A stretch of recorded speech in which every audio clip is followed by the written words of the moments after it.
All right, welcome guys. Welcome back to Fight Move Flow Live. This is the third video in our series leading up to the Fight Move Flow Retreat 2024. And let's get Jonathan Lang, Mr. Recon John in here. We'll get started. Today we got move as our topic. Just going over all of the move. There he is. Welcome, John.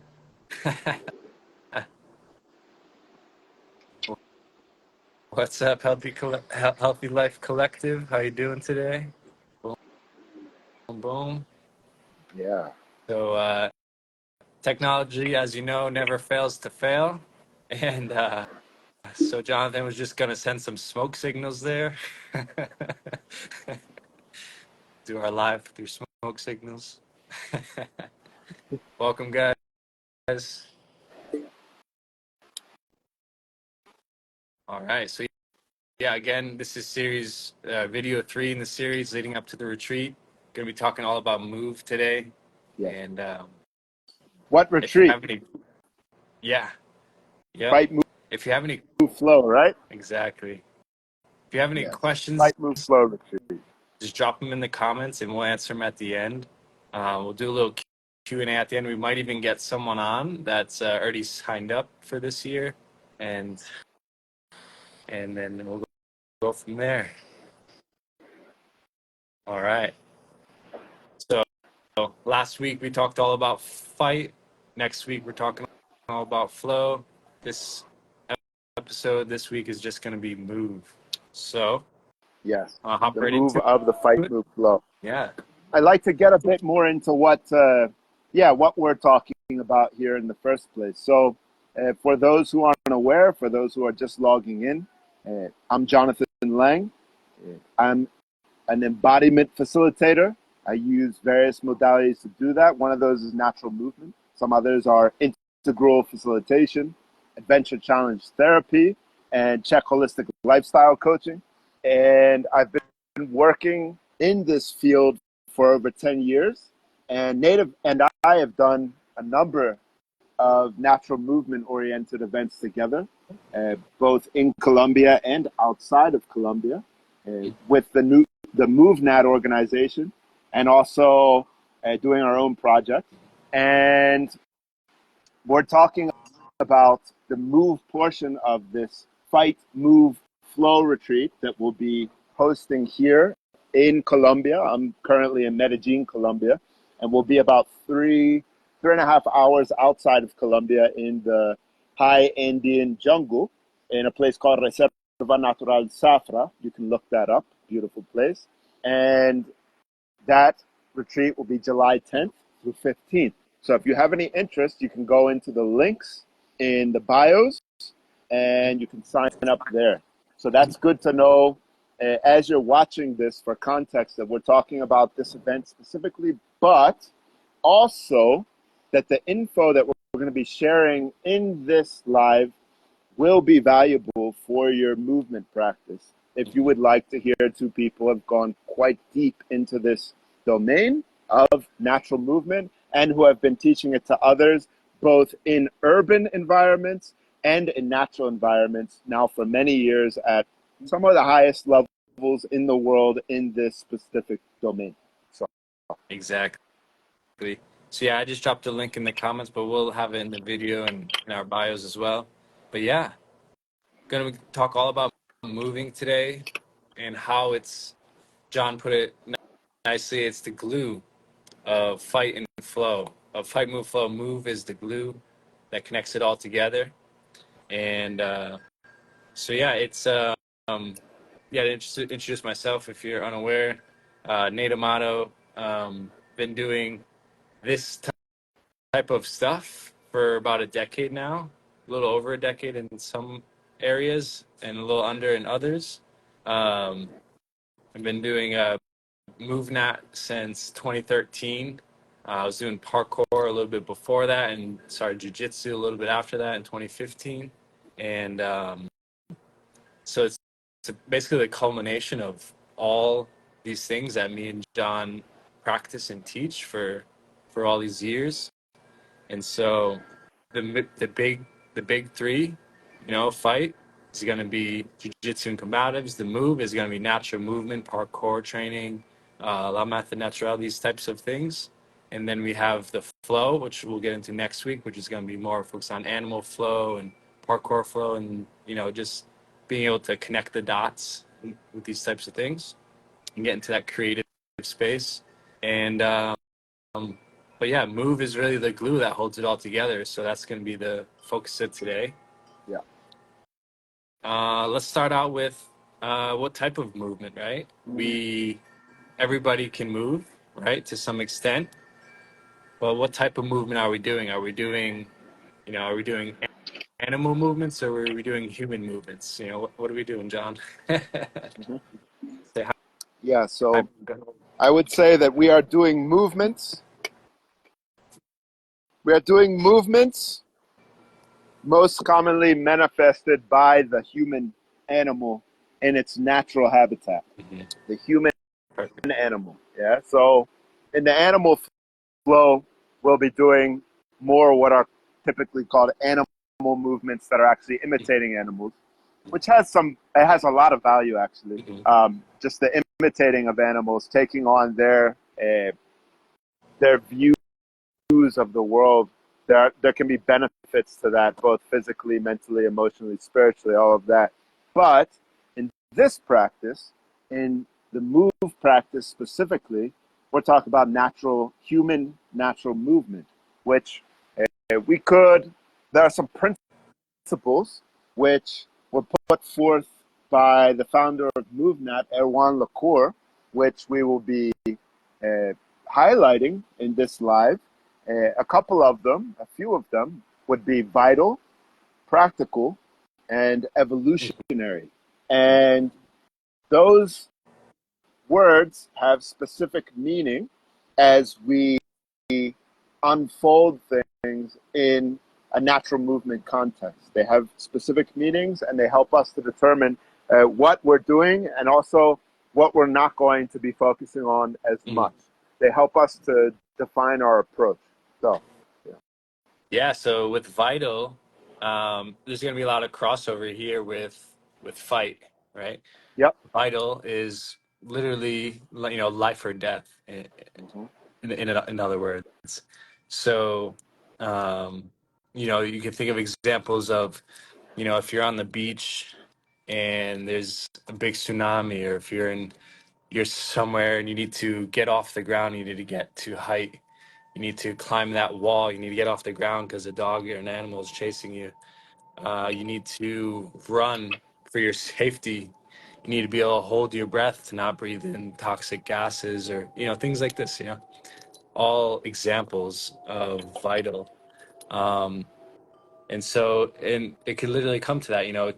Are you able to run the distance you need in order to survive? Are you able to climb the height you need in order to survive?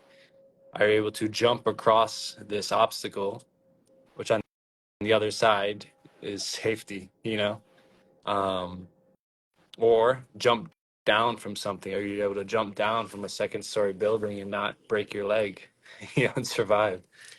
Things Yeah. like this. These are all examples of vital movement training. Yes. Yes. And so to use a definition laid out by Erwan Lacour, the founder of MovNat, in his book, The Practice of Natural Movement, he would say that the vital principle of natural movement is that natural movement supports survival in life-threatening circumstances and ultimately serves biological fitness. So from Mm, that definition, there are two ways of looking at it, right? One is, as you were saying, Nate, that we're practicing exactly the type of movements that would help us most when we would need to be able to move our body most to save or help or protect ourselves or others in a life-threatening situation. right. One, and that's what we're going to be doing at the retreat in a beautiful natural setting. One, and then two, says ultimately serves biological fitness. That Right. doing this, people often think doing a workout just means that we need to, or doing fitness, so to say, doing a fitness practice just means that we need to be breathing hard and or burning calories and or making weights go up and or making speed go up and or making time go down. All of these things, all of these things are great, and we would posit that one of the best ways to do that would be practicing movement skills that will serve us in a life-threatening situation anyway. Because if you're going to be doing movement anyway, why not do movement that can actually help you in a situation where you may need to help yourself or others physically, maybe somebody that you love a lot. Right. Yeah, because that could also tie into cooperative, which is another principle. It might not be vital for you, but it might be vital for someone if we're out on a trail hiking and one of us, breaks an ankle or really injures their leg and can't walk anymore, can't hike, then it could be vital for you to carry them out, Mm-hmm. do a backpack carry, a fireman's carry, a lumbar carry, right? All these techniques we have, Yes. depending on the situation and the environment, which would be vital for them. Yes. And then I would add a third element to that, which is the vitality of doing this movement in nature in and of itself. There's this, this whole field of biohacking, so to say, that is getting quite popular lately, and that I find interesting, and that I've done a lot of the practices that are becoming popular or are becoming popular, and I've already been doing them for years. And there's this idea that nature is the greatest biohack, right? Because people are quite interested in the stuff that Andrew Huberman talks about, for example, about sunlight and about balance and what that does to your vestibular system and how that helps neuroplasticity. And what are cold exposure and some of the other stuff that's become very popular in the area of biohacking has to do with breath work and microbiome and grounding. And people are starting to become more and more aware of the importance of being barefoot, the neurophysiological benefits that can have because your body is watching the environment and adapting to the environment, and because we evolved to move barefoot anyway. And so when we're doing all of that, when we're doing our movement in nature in a way that's aligned with our nature as beings, we're receiving all of those benefits implicitly. Right? We don't have to go, go to some, well, this is not a cheap retreat. Yeah. This retreat costs something for sure, but I believe that the value is actually, for people who understand what we're doing, the value is actually a lot more than what people are paying, because people, just for any one of those domains that I just talked about, people pay like $3,000 to go to a workshop about just one of those things. Right? Exactly. And we're actually doing all of those things at once in an integrated manner. So that's also a big part of the vital for me, is that it actually increases your vitality by practicing movement in this way. Yes. Yeah. So, and that kind of touches on like another principle of stacking, which is, could also be called unspecialized, which is basically, like you're saying, you could have a practice or go to a training that's focused on the breath work, or you could go to a practice that's focused on nature immersion. You could go to a practice that's focused on water immersion or cold exposure. You could go to a practice that's focused on grounding and then barefooting and then movement and then community and biome. tribe and all these yeah, exactly, Yeah. all these separate things, Wilderness or medicine, exactly, or another you thing, could which this is going to be part of what we're doing as well. It's going to be some elements of wilderness medicine actually will be built we need to into this yeah, event. we need to update that because we didn't include that in the Yeah. landing page, but Yeah. thanks for reminding me.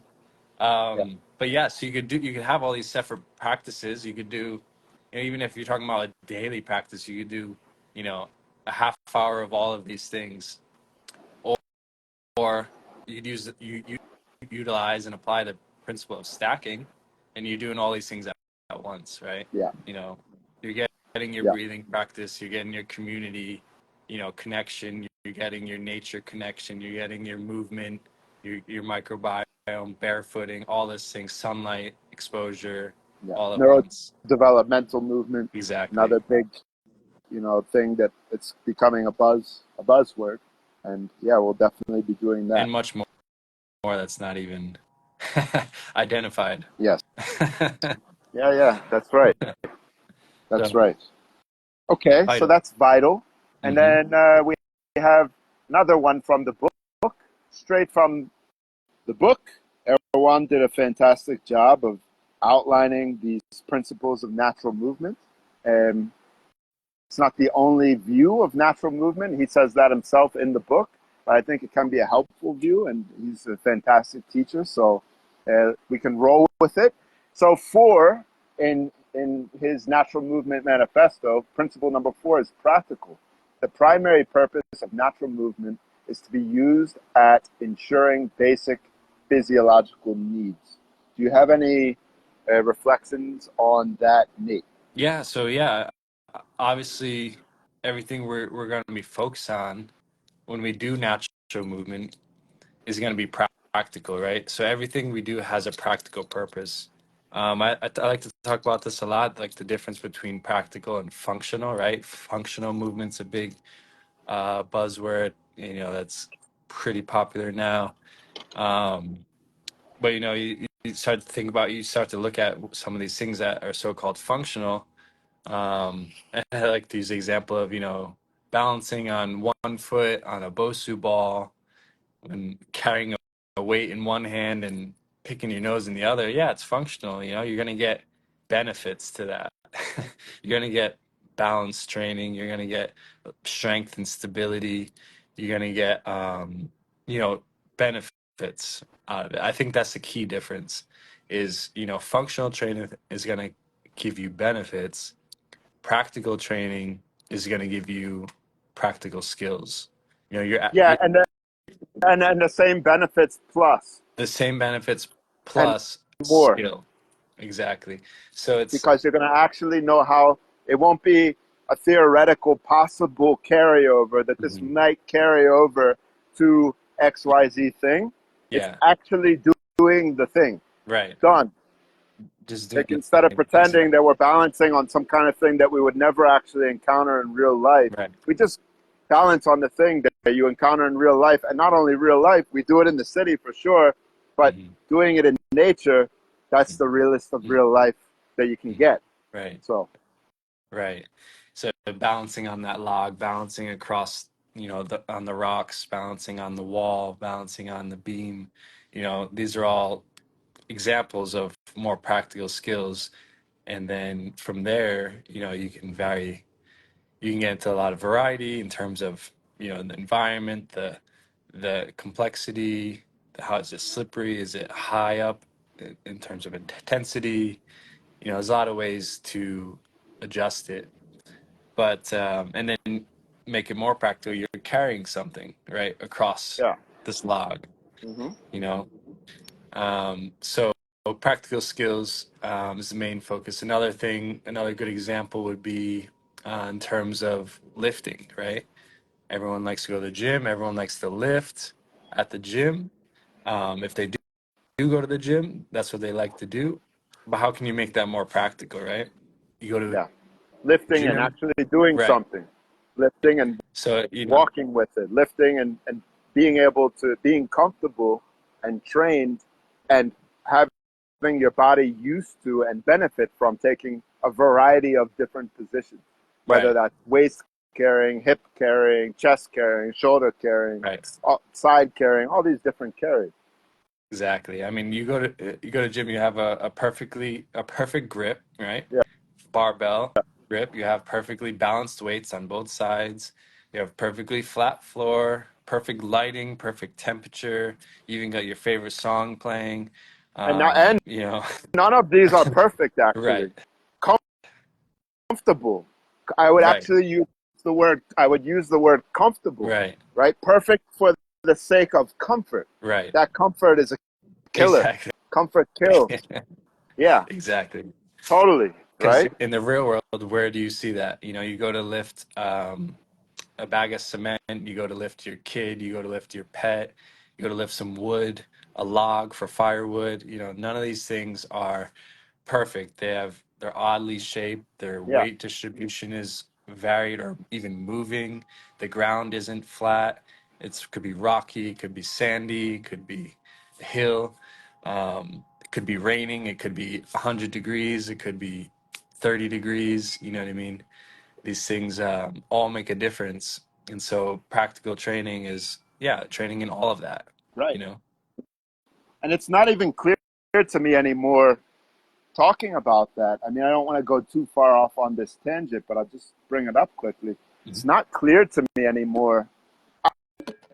I personally would believe that lifting actual objects is superior to lifting a barbell, not only because it's good to train for that, to be ready for something like that in real life, and not even only because the neurophysiological adaptations are greater, not only because of those, but those are two things, but also because the human body itself is actually adapted to when it's going to lift something of a certain weight, of a large weight, let's say a greater mass, Mhm. more kilograms, they Mhm. will, for us in the rest of the world, besides us Americans, right?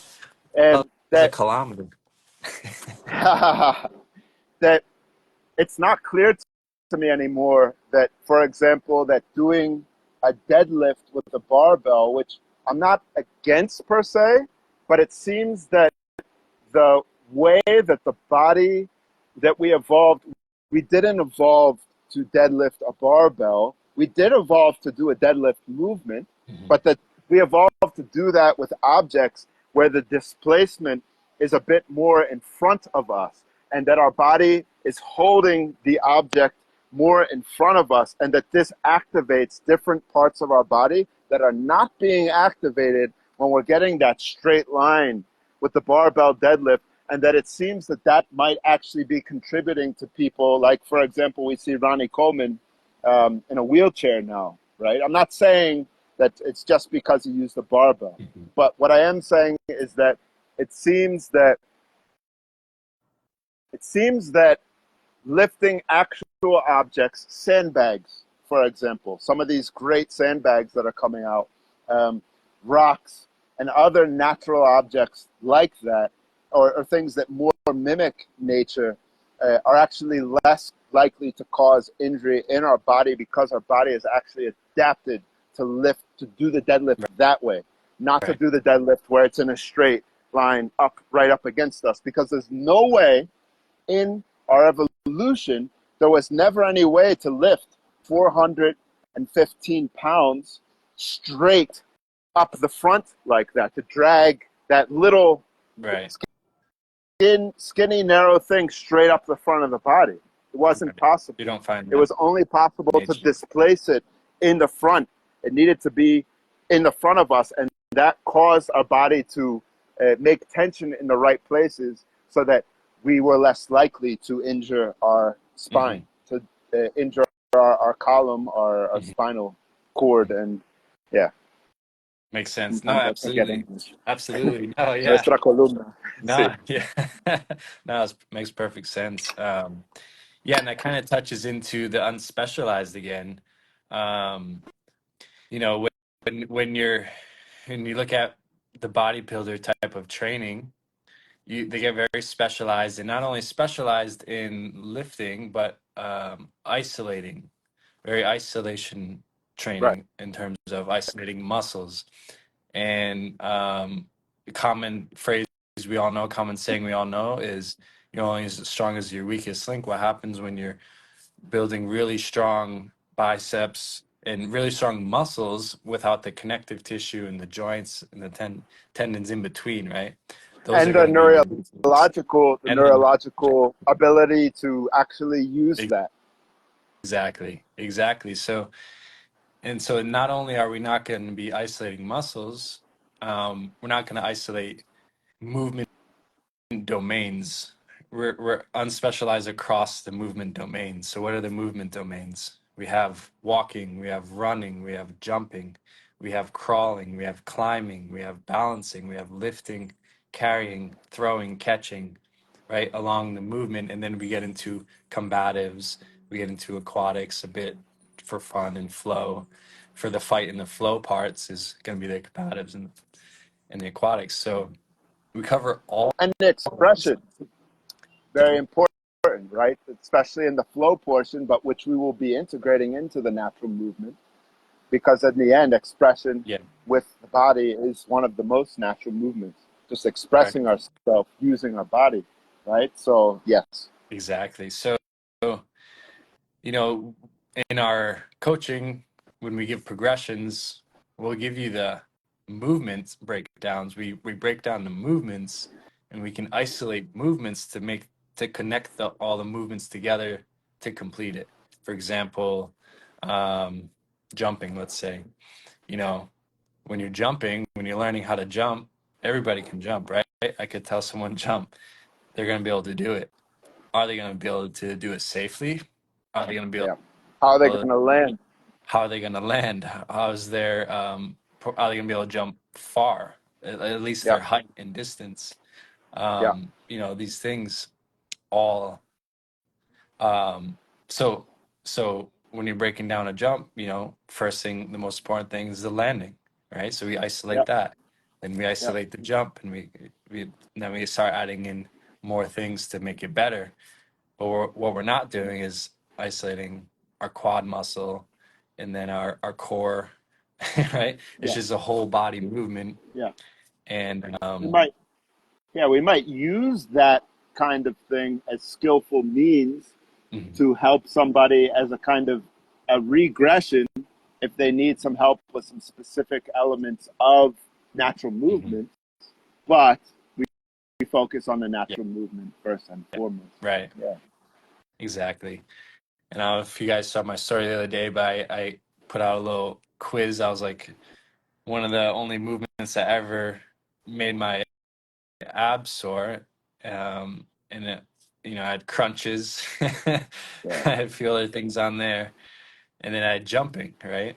And then jumping is one of those few things that only has ever made my abs sore. It's crunches just don't do it. And so that's another example of like an isolating thing, making a lot of tension in just a specific area of your core, just your abs, not even your whole core. Um, and and and it's not even effective in what it's training. It's not as effective as jumping, which is targeting Yeah. your whole body. So, Yep. Yep. Your whole body and your whole mind, and so your to whole say. mind. Your neurophysiology, right? Your body mind. Yeah. Exactly. Totally.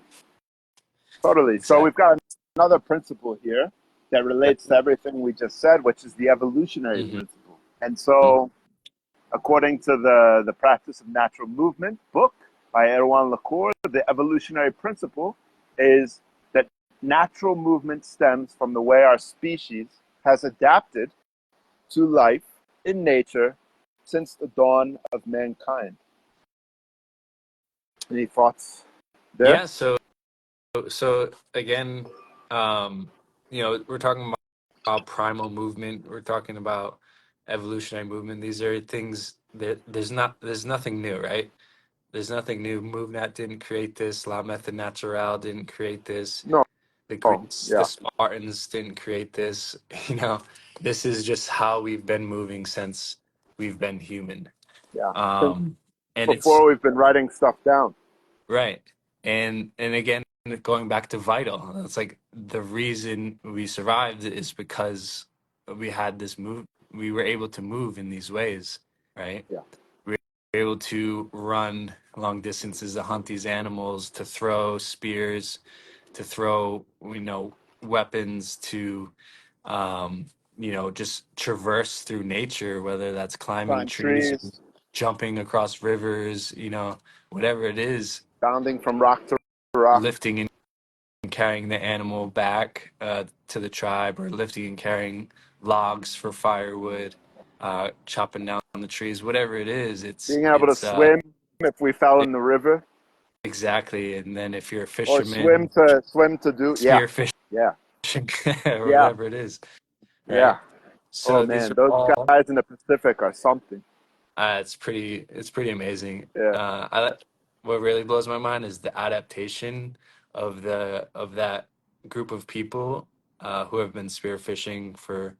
generations, that Yeah, can just have their eyes open underwater, and they have like an extra lens. It allows them to keep their eyes open underwater and see underwater, and they can hold their breath for like 8 minutes as they spearfish. yeah, So cool. I love it. yeah, So yeah, all of these things, evolutionary, and depending on the environment you're in, whether you're in the Arctic or the Sahara or the mountains or the jungles, it's gonna be adaptable to that as well.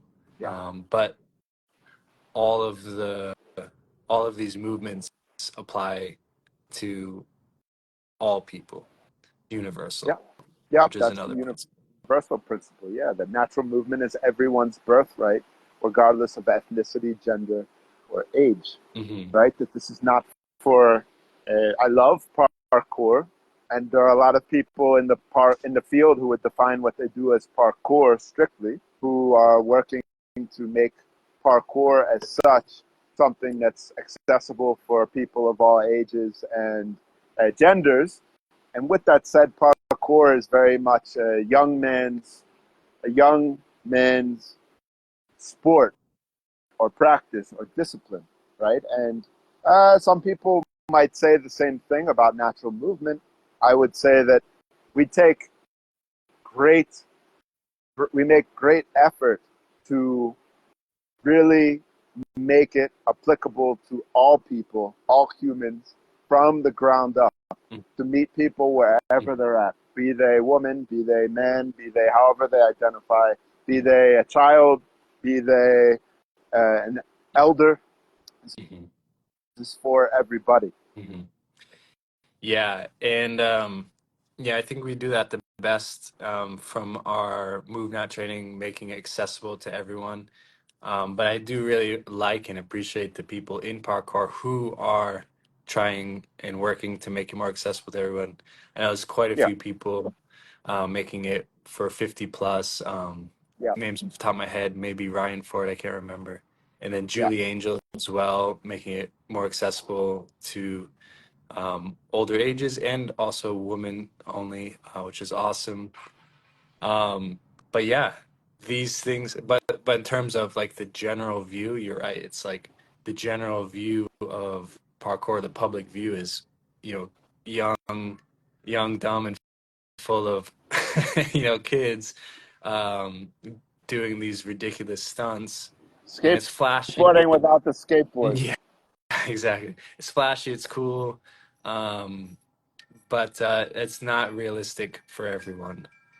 Um, Right, it's right. not. And it fits perfectly with the instinctual principle of natural movement. The Yeah, instinctual principle exactly. being that we start developing fundamental natural movement patterns as infants without needing instruction, and then that develops into our adolescence, into our youngest years, and then into our adolescence. And that parkour is really an expression of natural movement, at least some of the domains at the highest level, specifically the exploratory locomotor domain or the locomotive domain, right? Because we have these domains as laid out by Methode Naturelle, and then also as laid out by Erwan Lacour in the MovNat method, these domains of locomotion, of manipulation, and then combatives, which to that I would just call that locomotor, I would call that body through environment, and manipulation, I would call that body with object, and then the combatives, I would actually just call that body to body, and I would also include expressive dance in that as well. Mhm. But yeah, that when people are practicing parkour, they're doing something that is instinctual for them to be running and jumping Right. and climbing and crawling and vaulting and balancing and all of that. That's something that needs to be actually cultured and conditioned out of us. That Mhm. no, not that needs to be, but that is conditioned out of us largely by our culture, and that's why parkour is so Mhm. rebellious, right? It's such a Right. rebellious thing. And I actually feel that skateboarding, going back to talking about parkour as being seen by some as a kind of like a skateboarding without the skateboard, actually, in many ways, skateboarding is a way for people who don't know what parkour is or don't know what natural movement is. They're letting out that instinct, these young, typically men, but also women, men and women, who are letting out that natural instinct for exploratory locomotor movement in a way that has a subculture that is accepted by somebody, right? And that's why I think parkour's popularity has exploded Mhm. in the past few years, and I think that's a big part of why that, and bouldering, right? Mhm. Bouldering is another version of that where people are realizing the importance of this, and so it's becoming extreme sports. But there's Yeah. value in that, and so we take what we learn from that too and integrate it into this event. Yeah, and like I said, I've been training parkour longer than MovNat. This is really my one of my biggest inspirations into the movement realm was probably parkour, along with wrestling. Um, that's where it all started, and then, but yeah, like I said, um, that's where I started, but it evolved into being even more. There's more to natural movement than just parkour, even though I love Yeah, it. Um, and it's still included and still a big part of my practice. Maybe call it natural parkour. But even when I went to train with some of the founders in France, the Bells and all the crew over there, they also trained like this. They trained in the forests, that um, it's also slowly become more urban, but that's not necessarily where it started. and yeah, Um, look, and speaking of urban, you're familiar with Leo Urban, right? yeah, yeah, yeah. Yeah, Leo Urban. I mean, if we watch what he's doing with the trees, right? He started from the parkour side, and Hmm. now what he's doing, I mean, he looks like he's an ape. Yeah, He's an so ape up there in the trees, right? And so a super lot sick. of people from parkour are coming back into this understanding that this reconnecting with nature, Yeah, understanding, exactly. right? So Yeah, it's so always been there, and it's coming back. yeah, so we're gonna have elements of that as well in the retreat. In terms of the possibility, the option for those who are trained and have the fundamentals that we lay, or the foundation that we're gonna help lay if you don't have it already, to do those bigger jumps, to do those bigger movements. Yeah. Um, awesome. Um, Progressions. We can talk about that. Laying down the foundation, laying down the groundwork with our movement. Yeah, that Doing ground movements to build up the strength to be able to do all that, all the yeah, bigger movements. yeah, that importance of starting from the ground up. And this Mhm. is what makes what we're doing applicable. This is a big part of what makes what we're doing applicable for all Mhm. people, right? The fact that we are starting from the ground up. So the movements that we do out in nature in this retreat, we start working them from the ground, and we start to learn their basic correlates in the ground, which are contained in the neurodevelopmental sequence that we all learned as a baby. So the tripod transition that a baby does when they're transitioning from crawling into doing a sit, all these different sits that they do, or the way that they get up, the tripod get up, it then becomes the same, a related pattern that then helps us with a tripod vault, or what we call in parkour safety vault, right? So really connecting that. And then an animal flow, that's, we call that an under switch or a side kick through or a front kick through. It's all there. Yeah, the tripod is one of those great examples of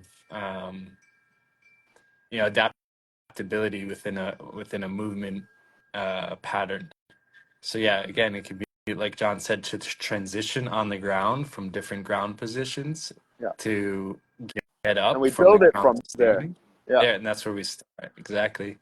And then to add more body weight, intensify, and then from there go to standing. And then from there we have vaulting, we have getting up into heights, climbing Yes. up, basically. Yes.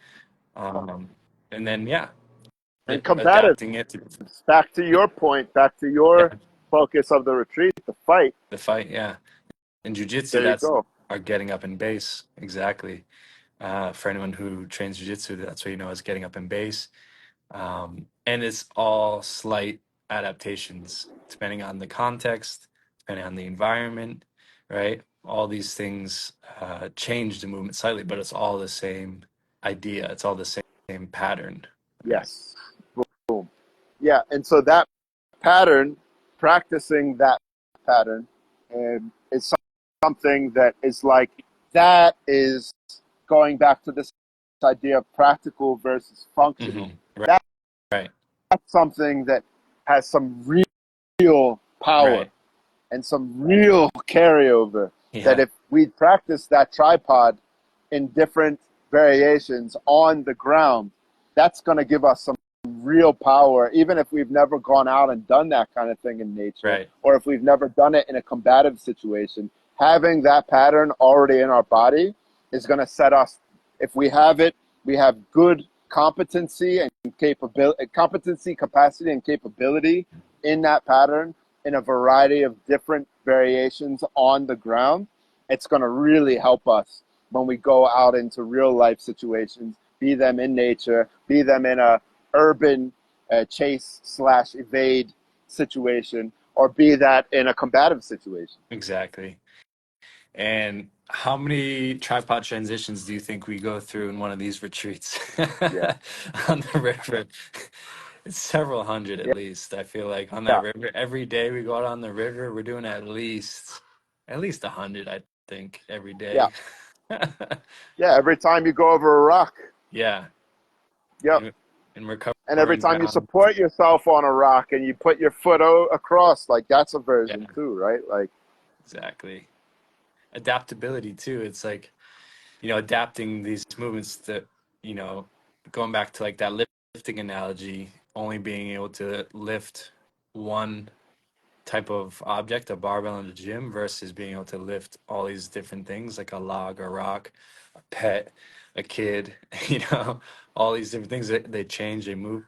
Adaptability comes into play there. Same thing with locomotive movements, your tripod transition, being able to do it on the ground and then being able to do it over a rock, up a rock, down a rock, over yes. a rock, slippery rock, thin rock, wide rock, you know, different distances, different speeds, all come into play when it comes to training that adaptability. Um, Yeah. And this all goes back to uh, besides all a lot, there's lots of different benefits of this, but one of them that is a big, that people are becoming aware of the importance of lately, is this idea of neuroplasticity you're and right. neurogenesis.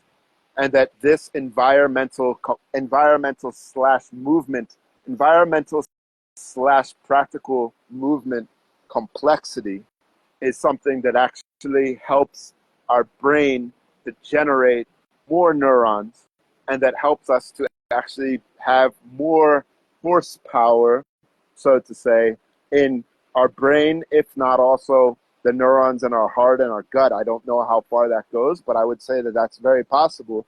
That there have been a lot of studies coming out lately that are starting to show that, yeah, most neurons here, we tend to think about it as when we say our thinking or our cognition, that it's our brain, but it turns out that probably the second most amount of neurons is either here or here, and then either the third is here or here, right? And plus our spine, right? And that our whole body is actually thinking Right. when we're thinking. Yeah. Yeah. One of my favorite quotes from MovNat from Erwan is uh, think with your whole body, move with your whole mind. Whole mind. Yeah, Yeah, exactly. yeah, Perfect. Awesome. yeah, brother. How are Yes. you doing? Do we have any questions? Do we get any questions? I didn't check my story if anyone replied there just with any questions. Yeah, I also But if have you not checked. I hope that they see. I hope that they all see you, because I actually haven't seen you the whole time. I I Oh just I man. didn't want to make you start. I didn't want to say and then you have to start it again. So I just Oh said we'll just man. roll with it. Okay, well I can But still see you, so that's good. it should be good when I download and re-upload. I should have both Good. reading feeds. Yeah, I hope they were seeing both of us. Yeah, But I'm sure they were. No one said anything, but yeah, um, okay. Well, so you couldn't see the cat I was holding when I was giving that example. no, That's funny. Okay. So yeah, if you guys have any questions, definitely comment them. But I think we covered a lot. I mean, is there anything else you're thinking of? yeah, just the at the base level, the beauty. So that's talking about the movement and what it has to do with nature, as well as evolution, as well as vitality and practicality, and so on and so forth. All beautiful, all good. That's what we're offering, or part of what we're offering. Also, there's this deeper feeling, vibe of, of connecting with nature in the way that we do at this event. Hmm. That for most people who come to this event, for everybody who's ever come to this event, actually, including people in the other MovNat team instructors, that the ability to connect with nature and community, nature and tribe, and how that can have that can catalyze transformations in oneself is unparalleled Hmm. at this place where we're going, which is Reserva Natural Safra, right? That this Hmm. place is gorgeous, and you get a little bit of a view of what our ancestors might have lived like. Hmm. You get this feeling of what it means to be around people who care for each other, people who are living harmoniously with nature in deep connection and relationship with nature.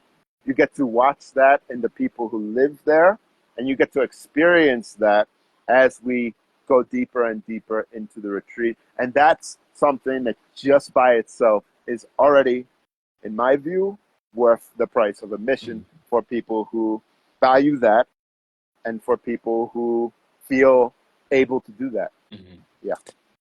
Yeah, the natural reserve as Zafra is really beautiful, and we have so many landscapes, so many training grounds, so many playgrounds to play with there. From the fields, the open fields, to our bamboo playground, we like to call it, our training grounds, to the Maloka, to the which is basically like a open air yoga flat wood ground area. And then we have the river, which we get out to every day. Super magical and super natural and adaptable. Um, it really, yeah, it's still like you said, it's like the full expression. You Yep. get out on the river, it's the full expression of natural human movement when you're out in nature. Yeah, and you get this real good connection. Just like we say on all our lives when the Wi-Fi cuts out, or we don't have great Wi-Fi connection, but we guarantee you'll find a better connection there. Yeah. Um, the real connection to nature, to each other, to a tribe.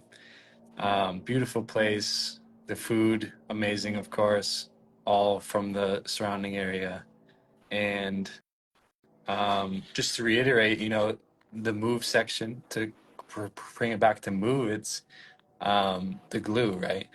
So we are laying the foundation with these movement skills, and that's what really allows you to become better at these other movement practices, whether it's jujitsu or some form of martial arts or self-defense training, whether it's some type of flow training or acrobatics or whatever it is. The foundation is the movement, the natural movement, the ground movements that we do.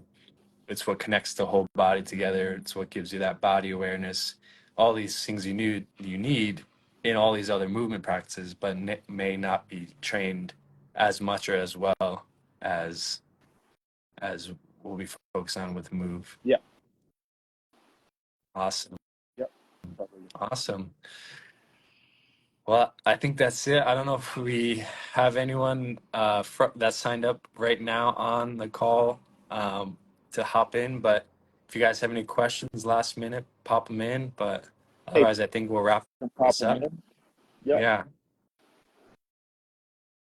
Yeah. Sweet. So next week, we'll be going over flow, correct? Fun. Yeah. And then I think after flow, I think we're gonna do it after. We're gonna finish out this fight move flow part of the lives. I think after that we're gonna have some signups come on and just talk about what inspired them to sign up, why they signed up, Sign up. And former participants. and form participants to and just tell you guys what they're most excited about. So keep an eye out for that one as well. But until that, we'll see you guys next week. See you next week, Cool. brother. Looking Awesome, brother. forward. All right, Likewise. everybody, have a fantastic rest of your day. And remember that we're doing this event, Fight Move Flow, on July 10th through 15th. But we also have other offerings. So if you're interested in any of the stuff that we're talking about, feel free to reach out to us. If you're interested in natural movement training, we can both help you with that in different ways, but for sure both in a very competent level.